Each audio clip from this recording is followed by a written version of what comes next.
That feeling of society getting torn apart and that complete sort of dishevelled experience, things are just being shattered. But also what then it led me on to that feeling of being in a maze.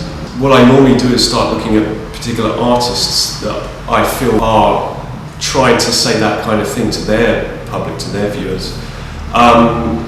And it normally goes to some of my favourite ones. So Anthony Gormley is very good at expressing internal feelings. He's done this amazing installation in a gallery, and he's just filled it with what looks like almost giant springs or curling metal anyway. But what I really like about that was the audience walks through this maze-like environment and has to try and find their own way. There's no narrative, there's no guiding path, they make their own way. And that to me really connected. That led me to Shawcross. That was at the National Maritime Museum, fabulous looking sculpture.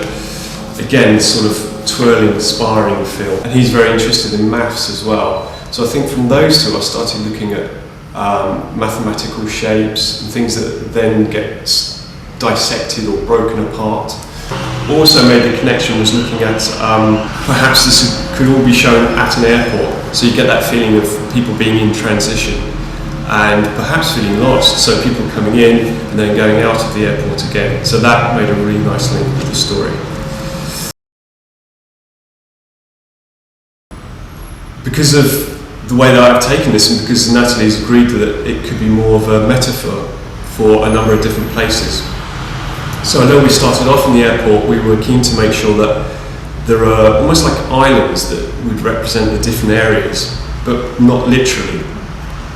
And that gives you the freedom then for the actors to take control of the space, be where they want to be just through their movement, through the character they're portraying. But there's a sense of reality, but within the set itself and within the environment that you're creating. So we're not literally saying this is an airport, this is a kitchen, this is a home. We're suggesting it, so it gives you more freedom within the environment you've created. We started with a massive spiral shapes with reference to the artist that I've been looking at, but also to give you that feeling of a maze. This is reduced now down to one spiral, but it is suggested still in the curves of the set that you can see here.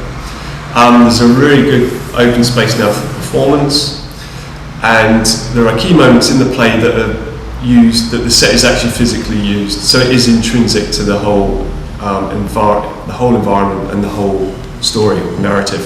So there is a sink here for the kitchen scene, obviously. There is a moment when one of the performers gets into space and sleeps in the kitchen, so that was something we were very keen to include. And there is an area where there is suggestion of someone else's bedroom and a chair, and underneath here there'll be a shelf where she keeps belongings, a telephone and her camera and things like that. So it's a space to locate, but it's not literally a bedroom or a kitchen.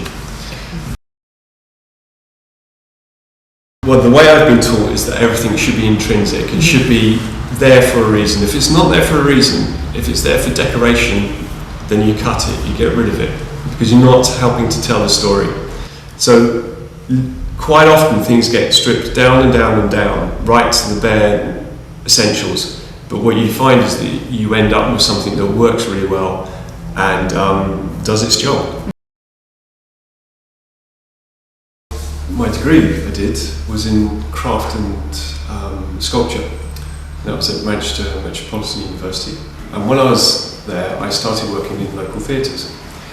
And one of those was the New Victoria Theatre in Hanley. And the designers there told me about a course called Motley in London.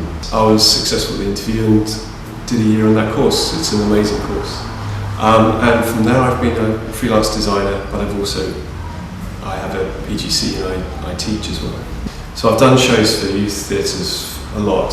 I've also worked at the Royal National. I've worked on primary Shakespeare outreach projects, and I've worked with a storyteller called Jan Blake.